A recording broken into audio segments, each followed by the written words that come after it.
Alors voilà, bonjour chers élèves, je vous fais cette petite vidéo, donc ici c'est la partie 1, pour un peu vous expliquer comment réaliser vos exercices que je vous ai demandé sous VirtualBox.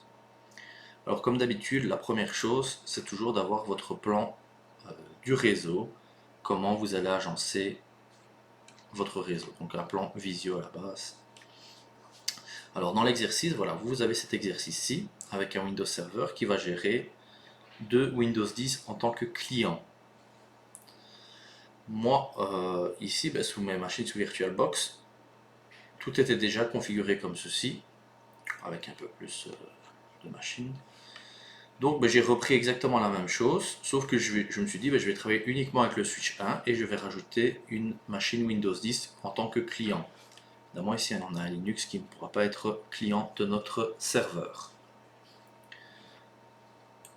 Donc la première chose que j'ai faite, j'ai démarré VirtualBox évidemment, et j'ai lancé mes gateways, donc mes serveurs sous CentOS.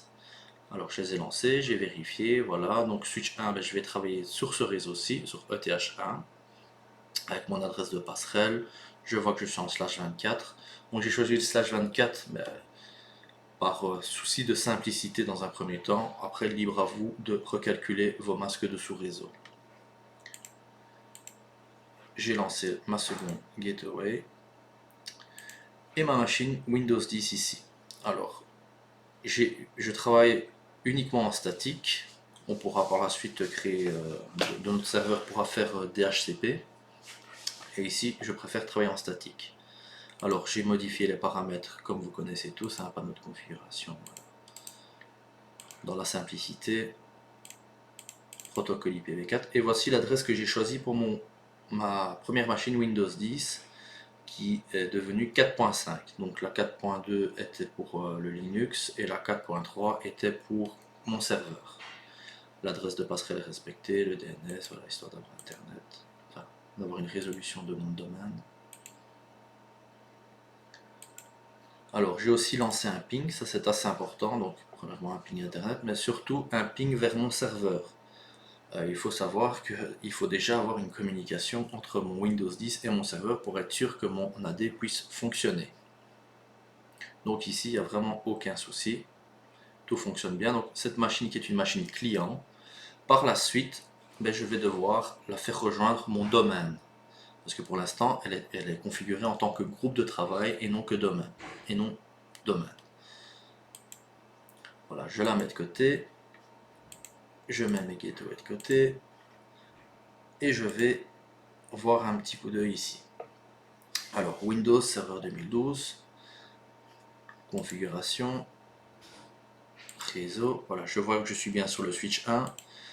Petite anecdote, ma carte réseau ici a été modifiée, je ne sais comment, et donc plus moyen de se connecter, plus moyen d'avoir de carte réseau, pas impossible d'actualiser les drivers, dossier partagé, ça fonctionne avec le réseau, donc ça fait tout un mishmash, donc on ne sait jamais si vous avez l'erreur, vérifiez bien d'avoir la bonne carte réseau.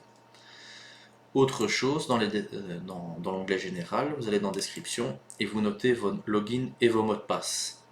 Pourquoi faire ça? Si vos machines restent en veille un bout de temps et que vous les récupérez plus tard, forcément, quand vous avez beaucoup de machines, vous allez forcément oublier vos identifiants de connexion. Donc autant les noter quelque part, ce sont des machines virtuelles, c'est pour faire des tests, c'est pas des mots de passe de ce sort non plus. Donc voilà. Bon, on voit ici dans la description, je fais ça un peu pour toutes les machines. Donc voilà. Alors. Nous sommes ici sur Windows Server.